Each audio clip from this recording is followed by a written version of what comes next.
Hello, everybody. All right. Looks like we don't have questions to start today, so um, I will invite you to have your questions now if you want. Um, Otherwise, we'll find something to talk about. But yeah, go ahead. Don't be afraid to be first. Um, I have here a box of books. So while I'm waiting for your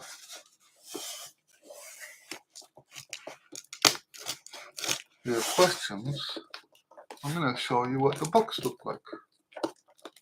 Hello, Seppo. Nice to see you.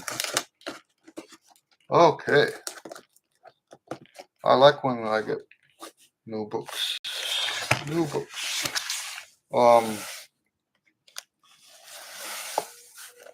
I hope you are doing well. I got your email yesterday, Seppo. And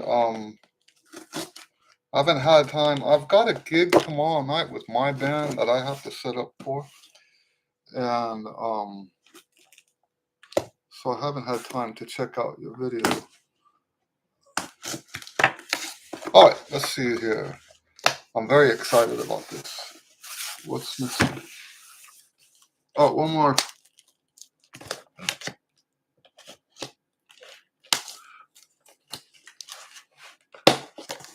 Woohoo! Here we go. Hello, Karen.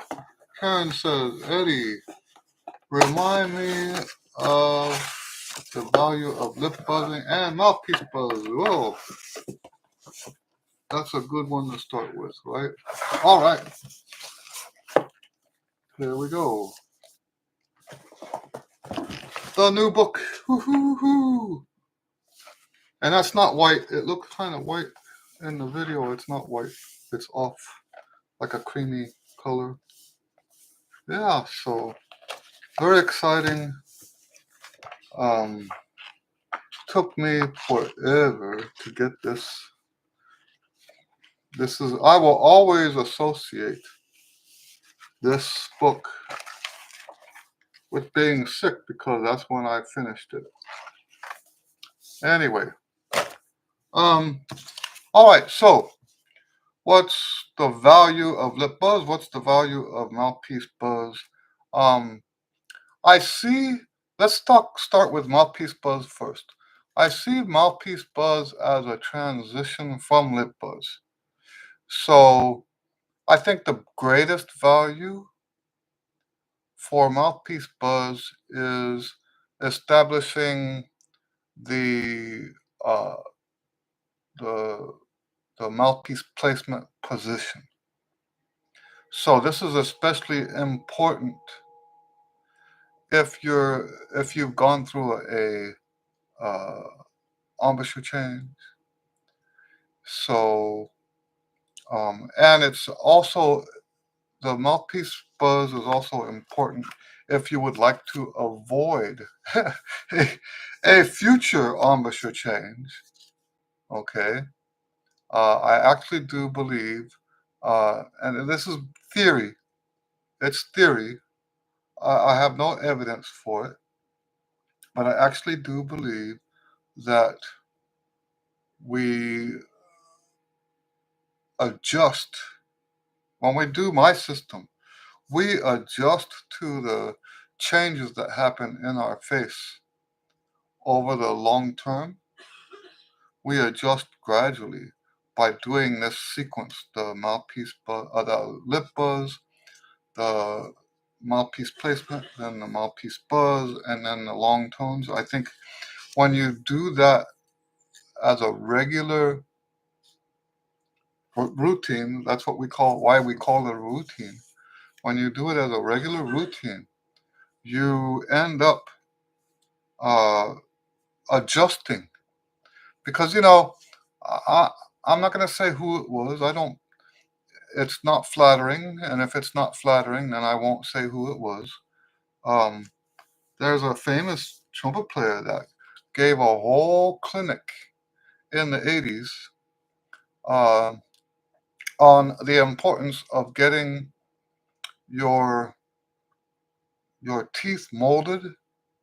You know what I mean? They fill your mouth up with this slime, and then they can make a model out of your teeth, so that if you have an accident, you can go back and have your teeth replaced and make them exactly like they used to be. That way, you don't have to learn how to play trumpet all over again. Well, this guy, that I'm all in favor of. I have never done it, but if this is what you do for a living, um, it kind of makes sense. But what happened to him? What happened to this famous guy is that he had changes that developed over time, and then just eventually couldn't play anymore, and had to have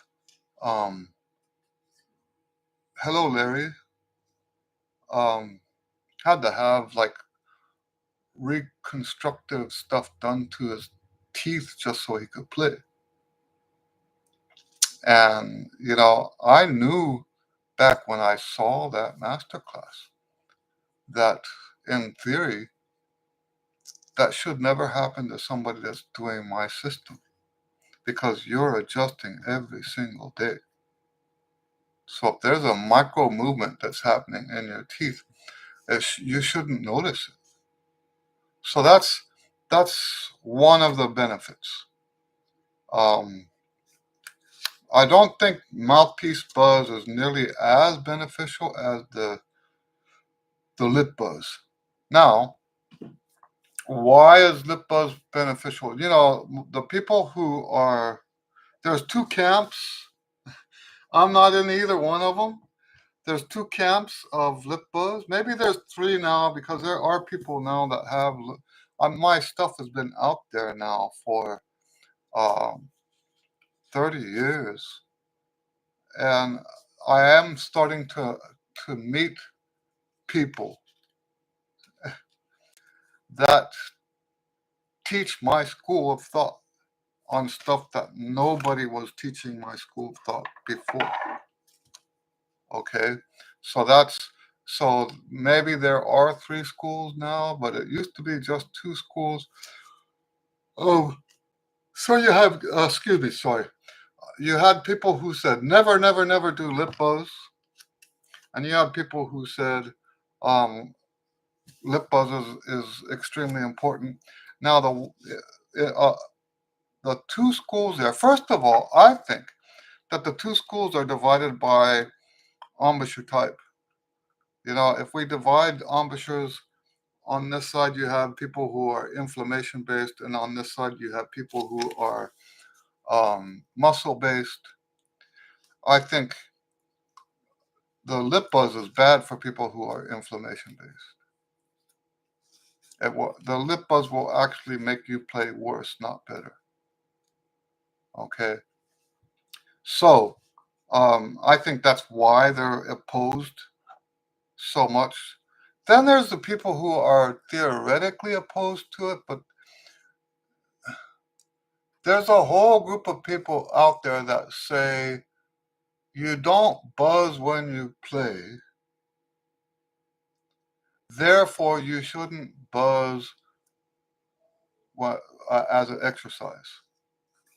Um, and my response to that has always been, first of all, you don't know that you don't buzz. You think you know because you had this scientific stuff and that scientific stuff, but the science, the so-called science, is not conclusive if you look at the math. If you look at the math, you can see that if the lips are vibrating at 400, let's say it's just A440, right? 440 beats per second, 440 vibrations per second, okay? If that's, then then how often or how long the lips actually touch is for a fraction of that. So divide your second by 440, and then divide that 440 by, I don't know, 10%. So mathematically, you wouldn't be able to see even with a high-powered camera. Now, so to me, that just means that we don't know if the lips touch or if they don't touch. Then the second thing I have to say about that is it doesn't matter.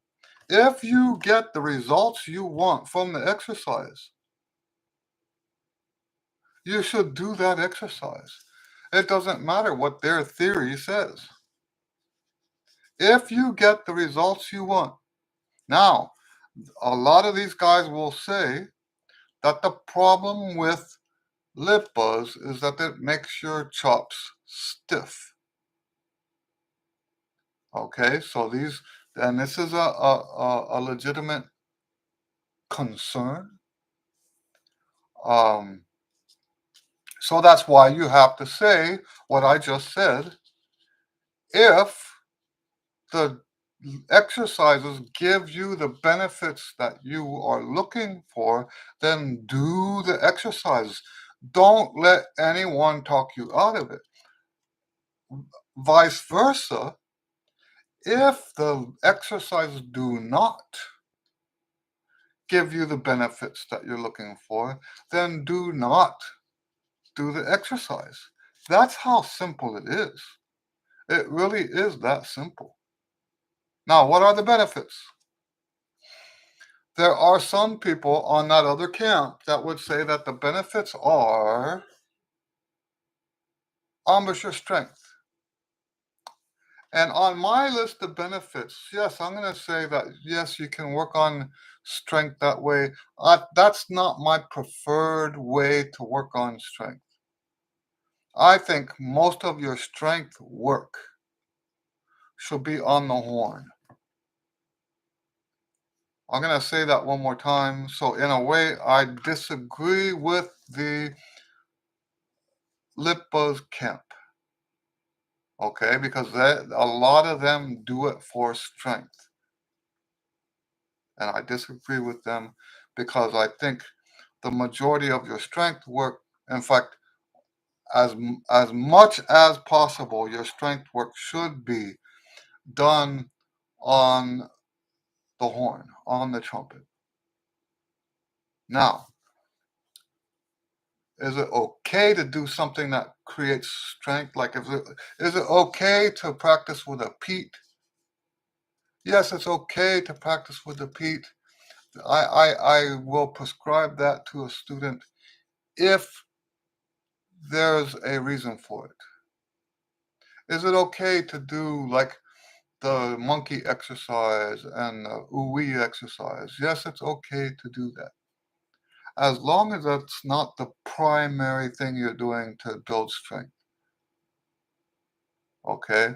If you need something like that, then it just should not be the primary thing. Playing your horn should be the primary thing. So to me, what is the most important benefit? We are looking for the posture of the perfect embouchure for you. And the best way to find your perfect embouchure is to do a lip buzz. What do I mean by posture? How tight should this be? How tight should this be? How tight should these muscles be? How tight should the orbicularis be? We are looking for a perfect combination of of stresses in each one of those muscles. We've got a whole face of muscles. Um, the the the musculature of the face is unbelievably complex. And to find the perfect balance of all of those muscles, the the lip buzz is the best tool for that I've ever seen. There are other the secondary reason why we do this, the secondary benefit, is that it helps us to understand how the trumpet works a little bit better. It's amazing to me how you could take an amazing trumpet player. Let's say, they're not all amazing, but I've seen this before. You take an amazing trumpet player, take the mouthpiece away, take the horn away, and let them buzz. They can't make the note go up or down. And I say, buzz, Mary Had a Little Lamb, and I go.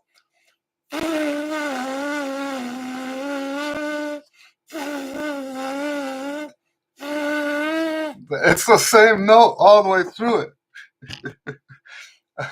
And so then I'll ask them sometimes, not always, I'll ask them to sing Mary Had a Little Lamb. And if they can sing it, if we can prove that it's not their ear that's the problem, then they don't know how to use their embouchure.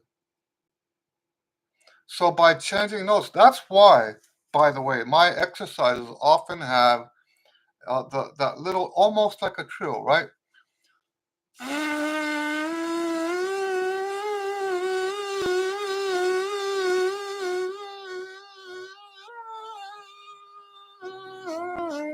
Where the note goes down, up, down, up, down, up, down, up, down, up, down, up. There's a reason why that's there. Because when you can feel your lips doing that change, you've now learned how to play the trumpet. You've now learned how to use your embouchure to play the trumpet. So that's the second benefit. There are other benefits, but I won't go into all of those. Okay? All right, Seppo says, I think this is a very common problem among the young students.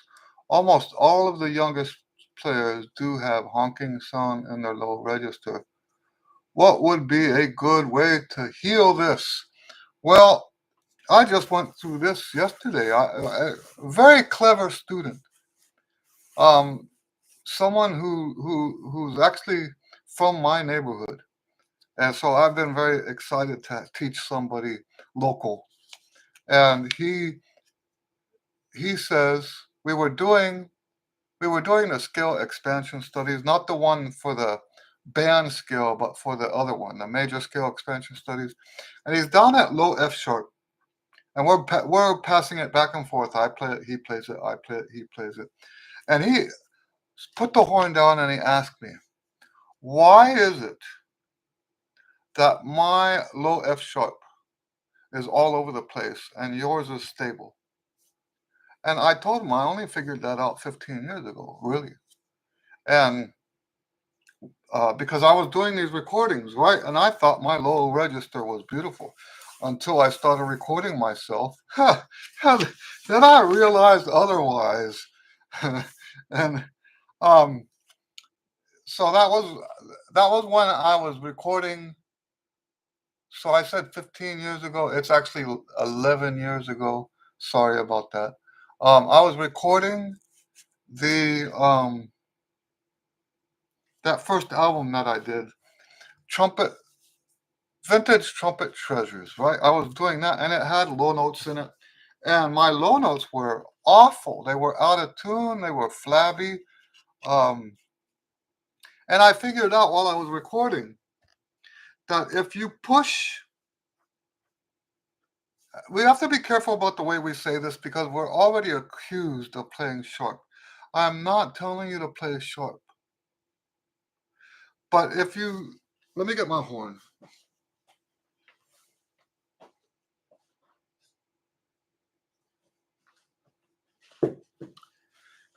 If you look at how the notes work down in the lower register, starting from C and down, there's not another close note. So you have the luxury of bending as far as you want.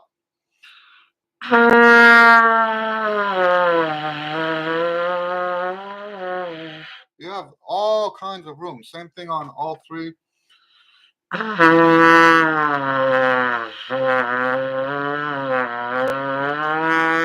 You don't have that kind of luxury up in the staff, right? It pops down into the lower note. But in those lower notes, you can bend as far as you want. There's nothing holding that note stable. So what I figured out is that if you push the pitch up, we don't want to play short. That's not the point.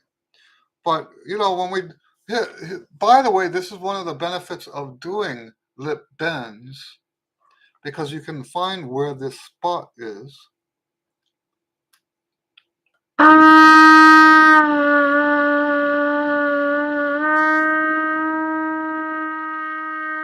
can find that spot. It's not sharp. It's just closer to that place where it's going to pop into the other note, right? If you were to lip up, it pops to the other note. There's no bending to the other note unless you have a horn that doesn't slot at all. I had a student that had a trumpet like that, had no slot whatsoever. He was having terrible lessons, and I said, "Man, let me try that horn." And I'm serious. That horn, you could do what I'm doing down here. You could do that on every note. So there are such horns. They've got beautiful, beautiful sounds, but you can't play them. Anyway, so uh, the way we get those notes down in the lower register to sound clean, and his sound, he didn't have a bad sound to begin with, but his sound improved so much.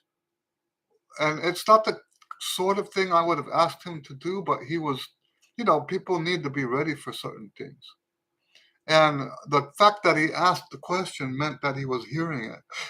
So I told him about what I'm telling you now, that you just push the pitch just up a little bit so it pushes against. You want to feel the pitch push against that ceiling. I think of it as a ceiling.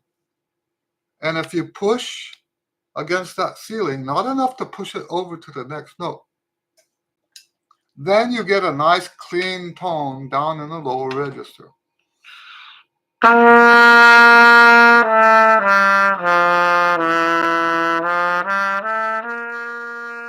of that, I'm trying to push up into that ceiling. Now, I think you can overdo that.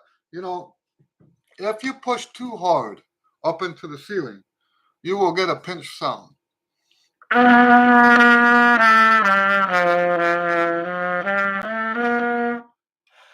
We obviously don't want that. Okay? All right. But that's what I tell the students. It's very rare that I actually tell students stuff like that.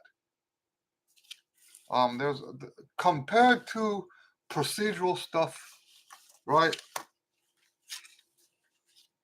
I would much rather spend my time talking about what exercise you should do, how you should practice, stuff like that, and spend less time talking about what to do with your lips or and I think this is a flip for most people, because a lot of people, that's how the lessons are. They tell you, do this with your lungs, do this with your tongue, do this with your lips. And to me, I try to keep that kind of talk to a minimum, but there are certain things you can't avoid that on. And like spread embouchure, right? That's one of the things. I'm only thinking about this now because I have a potential student. He hasn't started yet, But I have a potential student that has watched some of my videos, and he watched the the the spread embouchure video, and I wanted to warn him that's not how most of my lessons are. That's not how I work. Um, because I don't think one size fits all when it comes to lessons like that. The way we play the trumpet, each of us is unique. That's why we do the lip buzz. Going back to what Karen was asking, that's why we do the lip buzz, so that you find your best way to play the trumpet. And I don't want to sound like I'm patting myself on the back. I actually don't take credit for the idea of this. I think it was divine. I think this is something that God gave me when I wasn't smart enough to figure it out. Um, so yes, I don't take credit for it. So when I say that it's uh, uh, uh, an amazing system, when you start with the air, you do the lip buzz, and then you do the mouthpiece placement on the lip buzz, right? And then you do the mouthpiece, and then you do the long tones, and through the system like that, it's amazing how well that works. And I can promise you, I'm not smart enough to figure that out. I was not smart enough to figure that out in the 80s when I figured it out. That's not something that I could have just said, okay, here I'm having trouble playing the trumpet. Let me figure it out. No, I can't explain how that stuff came to my mind. I really can't. It's beyond my comprehension. So, and I don't say that, you guys know that I'm not a salesman. I will do stuff to let people know about my stuff. I will do things, right? Like this Q and A does help sell lessons. It does help sell the books. Um, but I don't. I'm not here to answer your questions, so I sell books. You see what I'm saying? I actually have a passion for helping people get better on the instrument. So when I say that the idea for the physical trumpet pyramid, which is what we're talking about, the order of those exercises, when I say that the physical trumpet pyramid was divine inspiration, I am not saying that to sell the book. In fact, some people probably that would be enough reason for them to not buy the book, right? Um, so yeah, Seppo says a couple of weeks ago at your Q and A's, you demonstrated the issue with the horn. I tried to explain and said something about too much pressure, too much. Yeah, I am not sure if we are speaking of the same issue. Um, yeah, at this point, I don't remember what I was talking about.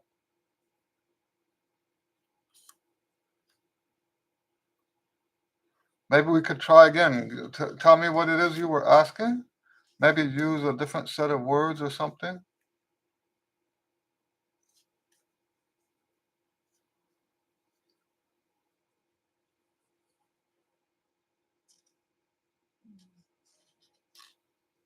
I could have just gotten off on a tangent too.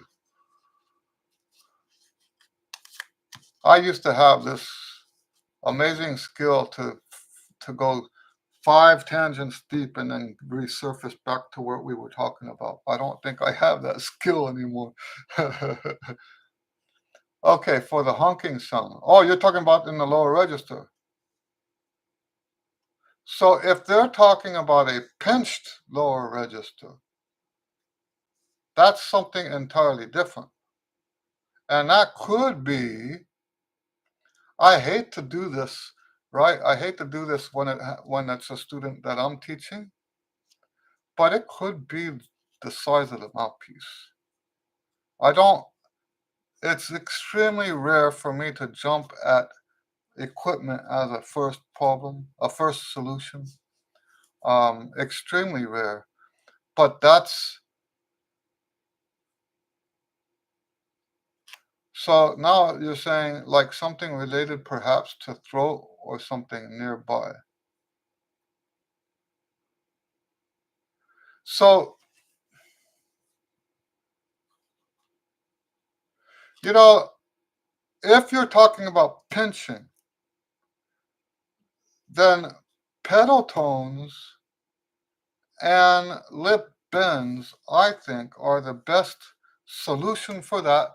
Okay, first of all, the best solution, the best solution for a pinched sound is listening.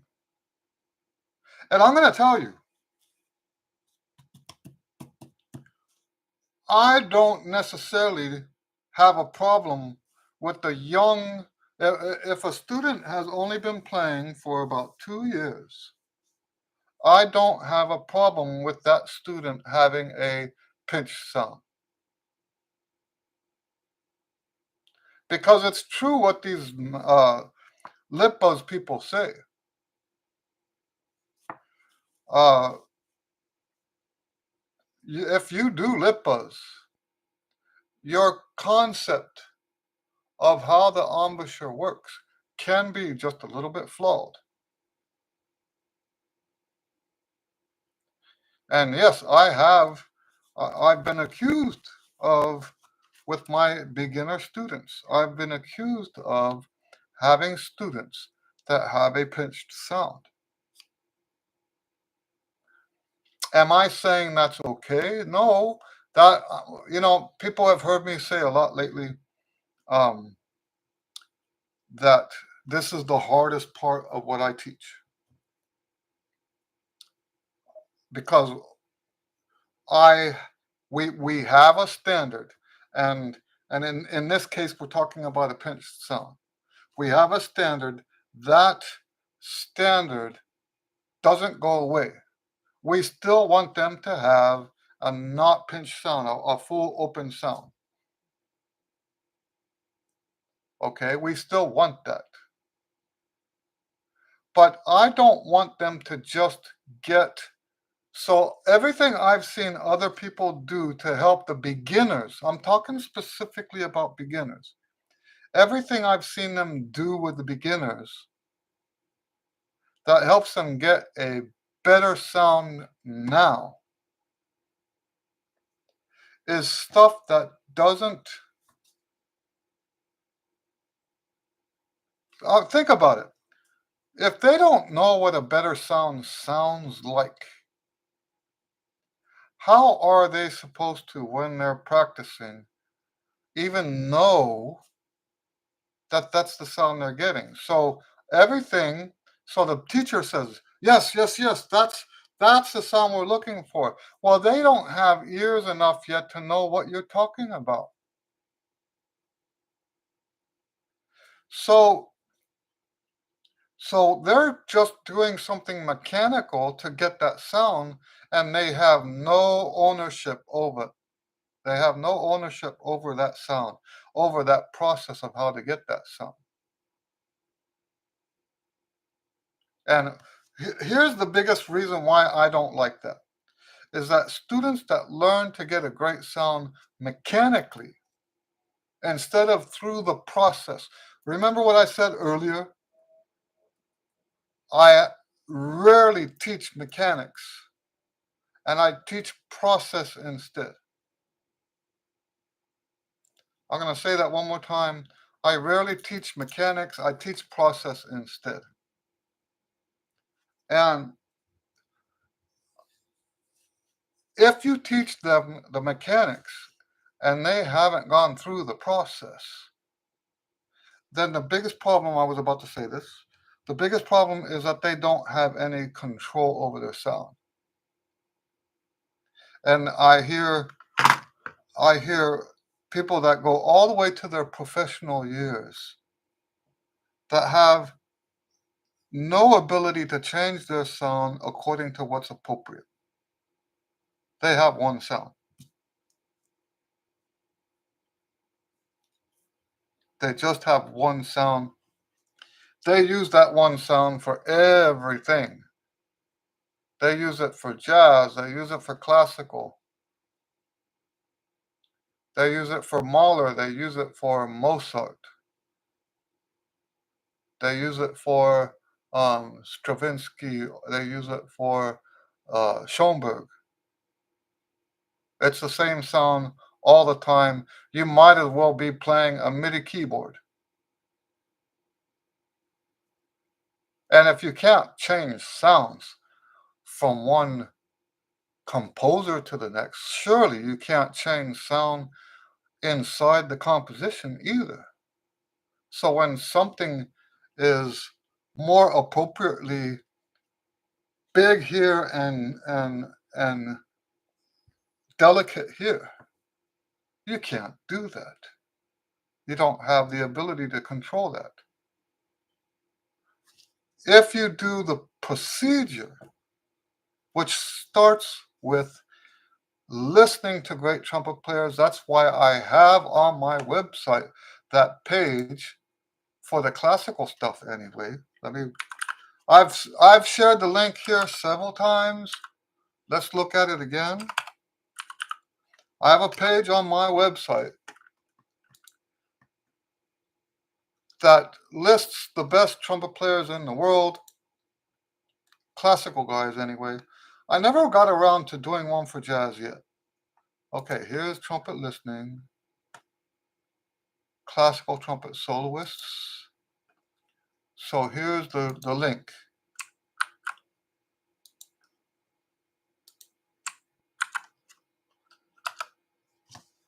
If you go to that page, the reason why that's there is so that the students have a reliable resource to listen to great trumpet playing. That's, you've heard me say it before, listening is more important than practicing. It doesn't replace practicing, but it's more important. So if you do practice, and you don't listen, you're going to be fighting an uphill battle the whole way. So that's the first part of the process. The second part is to do stuff that gives you control over your embouchure and control over the horn. And for me, that's, if you're my student, that includes the routines. The routines, it's not that the routines make you play with a better sound. It's that the routines give you the control over your horn that when you do go through this procedure and you do finally know what a great sound sounds like, you can make yourself do that because now you have the skills for it. Then the third thing, I tell this a little differently each time. The next thing is to spend as much time practicing music as possible. And I would also add to that, make sure you're playing in an ensemble. We learn more about sound in an ensemble than we do when we're practicing by ourselves. All right. Larry says, question, if you stand up during performing, should you stand up during daily warm-up, practice routine, music, etc.?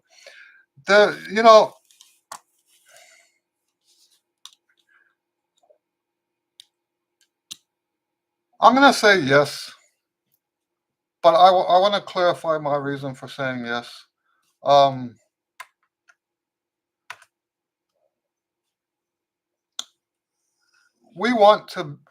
we don't want is to never, ever, ever practice standing up and then get to the gig and find out that you never practiced standing up before. It's the same in the other direction. If you perform sitting down and you've never, ever, ever practiced sitting down, that's a problem.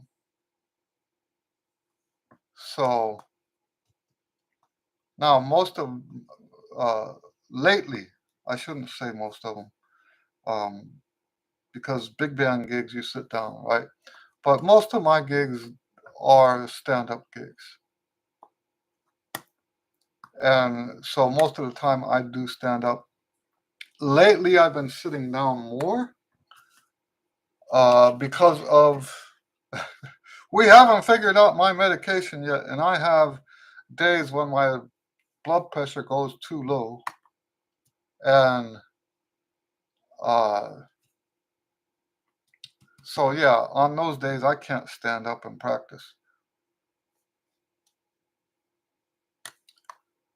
So I make myself sit down. I prefer to stand up though. I really do.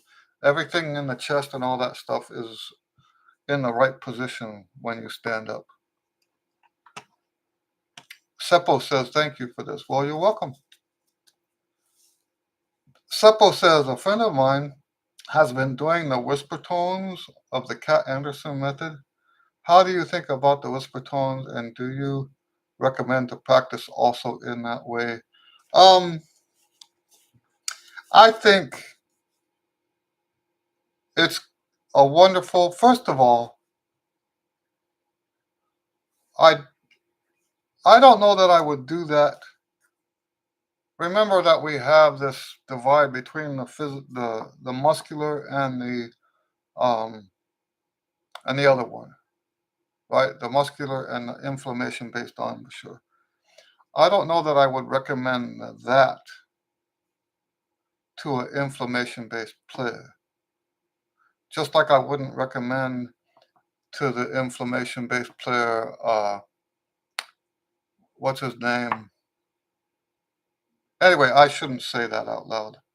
But yes, I think people should, if you are a muscle based player, I think it's cool to experiment with that just for the educational purposes.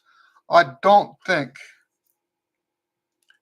that it automatically, like you would have to do this for a long, long time for it to help your range. So if someone's struggling, let's say it that way, okay? Let's say it that way. If you're struggling with range, that's not the answer, okay? So I guess it matters why you're doing it. If you're struggling with range, I don't think the Cat Anderson uh, 5 minute G, I think, no, 30 minute G is the answer. Uh, but if you're not struggling with range and you want to experiment with the effects of that exercise, then it's a great thing to experiment with. Karen says, my reason for practicing standing up sometimes is so that I get used to seeing the music in that position. That's a good point. My eyes and glasses are not what they used to be. Exactly. Exactly. That's a good point.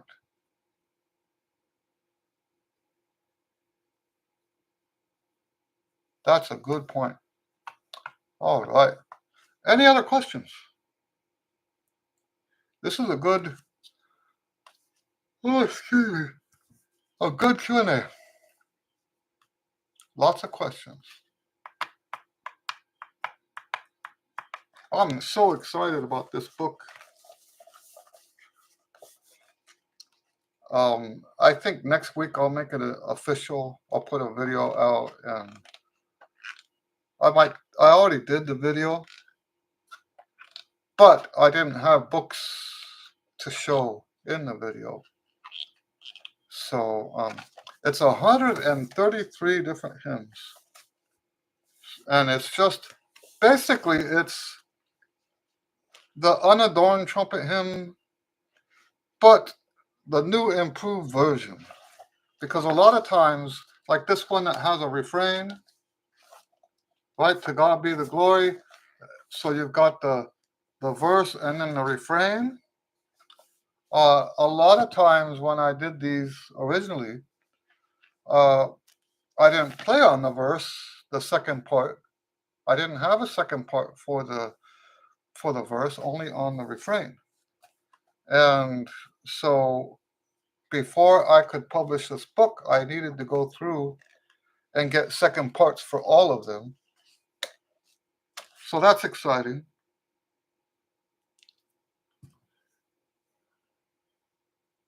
Seppo says, what is the best way to motivate young students to practice? Um, I believe in, and I heard about this as a business practice, like for business leadership. I believe in the whole positive and negative reinforcement. So if your employees, and I know we're not talking about employees, but if your employees do something wrong, it's important for them to be told that that didn't work right. That what they did there. So and the the guy that was saying this said there has to be a punishment. I'm not talking about punishment for the students. Don't That's not what I'm saying. But to point out to them what they did wrong. A lot of times in our uh, new age world, we think it's bad to tell anybody that they've done something wrong. And that doesn't help. That doesn't help. If the students always think that they're doing well because you never said otherwise, then that's not going to help them. Okay? Then the flip side of that is you have to tell them, and uh, Karen's one of my students. She knows that when I tell her that that she made a mistake, it's very lighthearted. Oftentimes, when someone makes a mistake, I will laugh about it. I'm not laughing at the students. A lot of times, it just strikes me as funny. And so we have a chuckle about the mistake. So it doesn't have to be a negative experience for them. But it's important for us to say, no, that wasn't right. Then the flip side of that is that when they do something right, they should be told that. And I believe that when the students are in that environment where they're receiving both sides, right? They're receiving the criticism, they're receiving the compliments. I don't like to think of it as compliments, but that's an important part of the lessons. If the student, and here's what I've discovered in the process of all this. Here's what I've discovered is that a lot of times the students don't believe you. They think it's awful. And if I point out to them, hey, you made progress from last time I heard you play this piece compared to this time, it's that much better. A lot of times the students don't want to believe that. But see, I got to hear them one week to the next. They hear themselves every day that they practice. And then there are also people that have low esteem, low self-esteem, right? So they will always say that they sound terrible anyway. Um, but no, uh, I think when you have that, when it's honest, we that's the other thing. I don't believe in complimenting people for stuff they didn't do. I don't believe in that. I don't believe in telling somebody, "Oh, you're so wonderful. Look how good you did." Um, I don't believe in that. That's lying. I don't believe in lying to my students. And I think a lot of people do that sort of thing to boost the students' confidence or to avoid having them feel like they've done something uh, that wasn't up to par or whatever. And you know what? That approach, and I'm not saying this about you, Seppo, but that approach um, can be devastating to the students. I don't know that I would want to be a student if everyone was always trying to tell me how good I was and never tell me, especially if and I understand that a lot of times I sound like that. I sound like I'm just saying fake stuff to my students to boost their confidence. I don't do that. I despise that practice. I despise that practice. Now, what I won't say to my students is, oh, you're better than everybody else, because there's no such thing as that anyway. Okay? When I compliment a student, I try to tell them, the way I like to say it is, out of all the people I taught, this is where you are. That's different from saying, oh, you're the best. When you say, oh, you're the best, then that gives them false confidence. Anyway, those are the two things that I think help motivate them. And you know me also. I don't believe in practicing every day anyway. So if they're not practicing at all, the other thing I will do is ask them, first of all, do you want to practice more? If they want to practice more and they just haven't been able to organize that in their life or whatever, I will spend lesson time helping them find techniques. But what you're saying here has more to do with motivation. Is that right? Best way to motivate young students. The ones that don't practice aren't always not, they're not always under motivated. A lot of times they they're motivated but don't know how to make that work in their life. So I will spend time in the lesson working with them on how to make that happen. Larry says, where is the hard copy of the Pyramid book available from? I don't see it on Amazon. Uh, I think the only place is Lulu.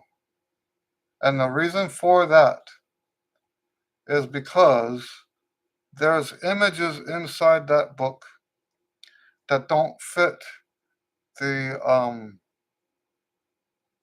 what do they call that? Uh, anyway, there's a standard that the images have to have before they can be distributed to uh, Amazon and all those places. And that book is so old, I can't update those images. I would have to actually do a fourth edition. This is the one that's up now is a third edition. I would have to rewrite the whole book, and I'm not going to do that. Okay, so that's why you can't find it. Is it's not up to Amazon standards, and it just has to do with line thickness. So it's not that the book is not substandard. It's just that they look at it's a machine that it's a computer that looks at the images and says, "Oh, your lines are too narrow," and so therefore we're not going to publish that book.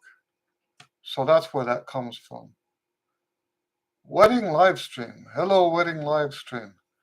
Hi, I have one quick question. I put my mouthpiece on the side of my lips. Is that normal? Okay, so I do too. So if you look at where I put mine, the inside rim is in the center of my. That's how far off mine is. Two fingers here, less than one finger here. And if, in case you couldn't hear me, two fingers over here between the corner of my mouth and the mouthpiece, less than one finger over here. So that's how far off mine is. Is it normal? Um, I don't like to think that way. We find what's normal for us. His next question is, can you be my teacher? Yes, I can be your teacher. Go to my website and there's places to sign up there.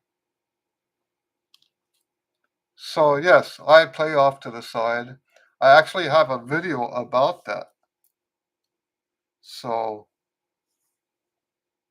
Seppo says, this is hard to put in words, but there are students who are not practicing and not advancing, even if I said anything.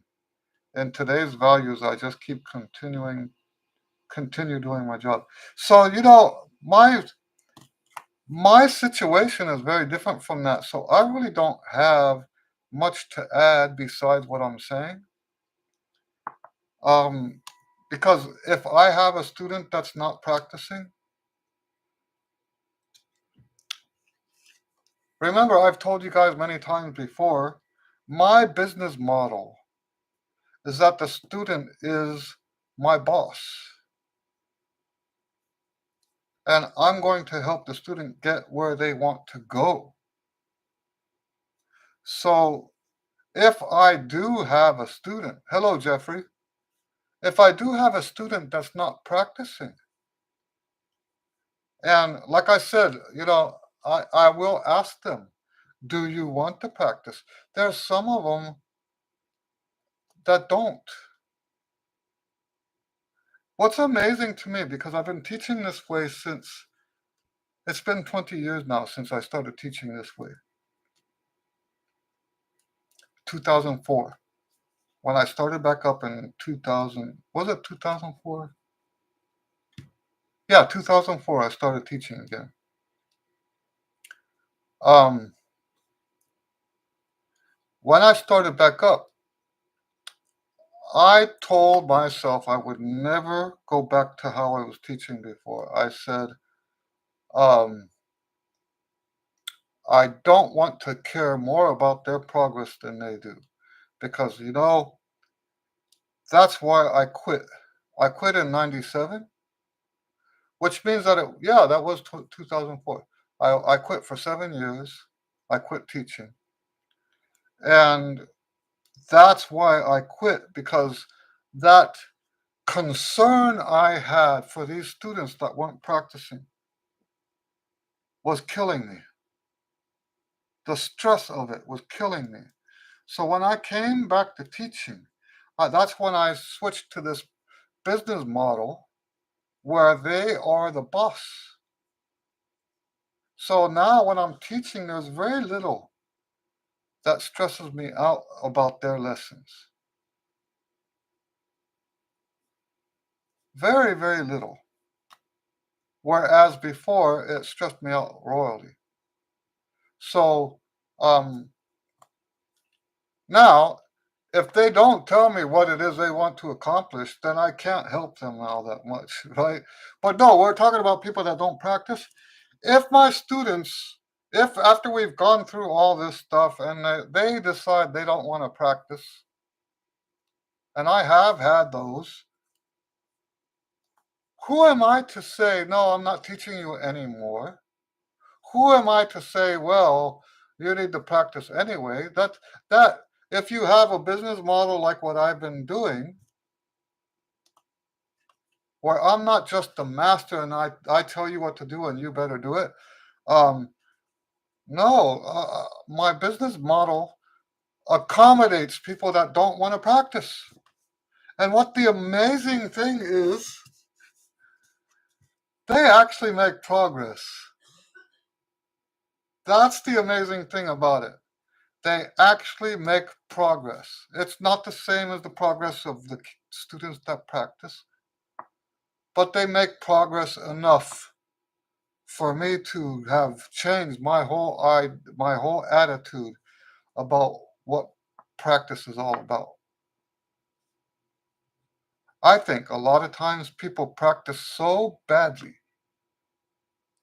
that the benefit of just practicing in the lesson, where I'm here to make sure that they're doing it right, I think just that 1 hour a week can be so much more beneficial than than 2 hours a day if they don't really know what they're doing.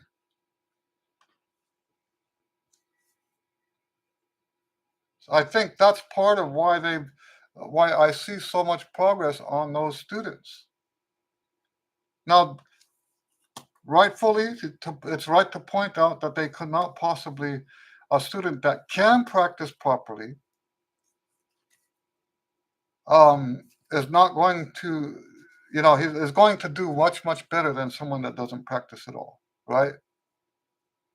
But there are people, I'm convinced, that don't practice properly, and because of that, they end up playing worse than the students that don't practice at all. All right. Wedding live stream says that when I put it on the side, it's more comfortable.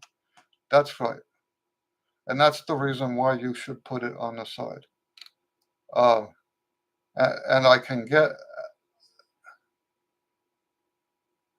play higher. Yeah.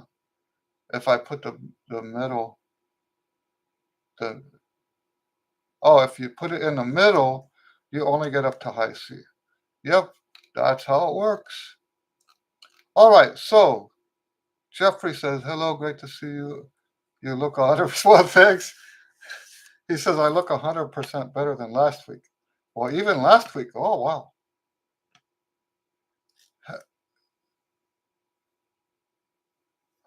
Okay, Mission Evangelo, I don't know how to pronounce that, says, hello, I got my first trumpet a couple months ago, and I'm looking for a method book that covers as many arguments as possible for a beginner. Can you help me? Actually, I'm curious. I'm a curious bass player with desire to try a wind instrument. Okay, so it really depends. Have you are you able to get notes out of the instrument? Are you able to get started already, or are you struggling with that part of it? Um, I think if you're already started and you don't see any problems physically, you could just start already with a book like Essential Elements. Let me look for a link for that.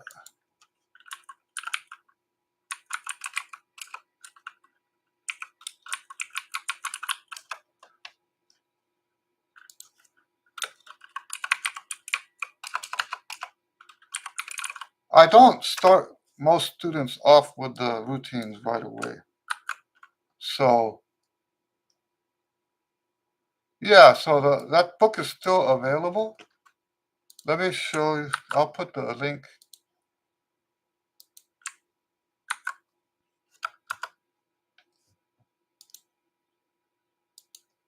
Oh, it's not letting me. Wow.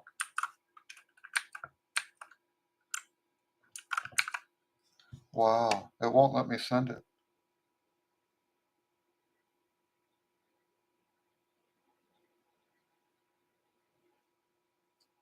So you don't have to. Okay, let's see here. Yes, I don't. If you were my student, I have songs that I give the students. Um, and then there are etudes, but I think it's okay to start with essential elements if you're not having trouble with the chops. Seppo says, thank you for your wise words. Thank you. This has been a very good Q&A. Well, thank you very much. Wedding Livestream says, how can I sign on to your website? You don't have to sign in. Let me show you a link where you can go to the, it will be on the contact page.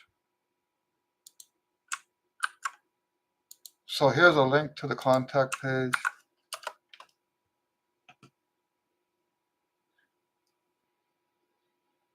Hello, David.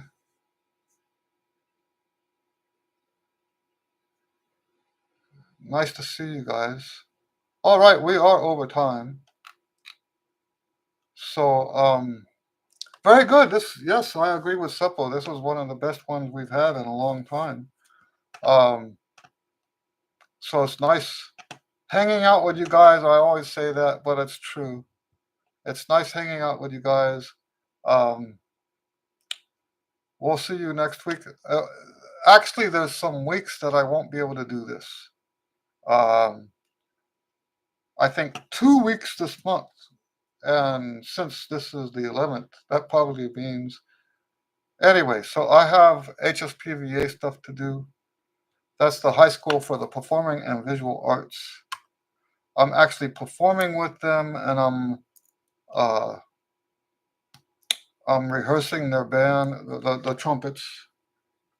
So, and then Karen says, I found a link to Essentials on Amazon. Do you want it? Yeah, you could post it. I tried, and the link was so long it wouldn't fit in the chat. So I don't know what that was about. Anyway, so yes, we won't have this every week coming up because I have gigs.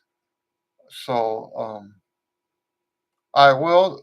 That's why we have the WhatsApp. I will tell you beforehand. Yes or no, we're gonna have the chat. Okay, we call it here at home. We call it the chat, right? We don't call it the Q and A. We call it the chat, but it's still Q and A. Larry says, "Thank you for your time, for sharing, and for your wisdom." Well, thank you very much. All right, guys. God bless you all, and we will see you next time. Have a great weekend.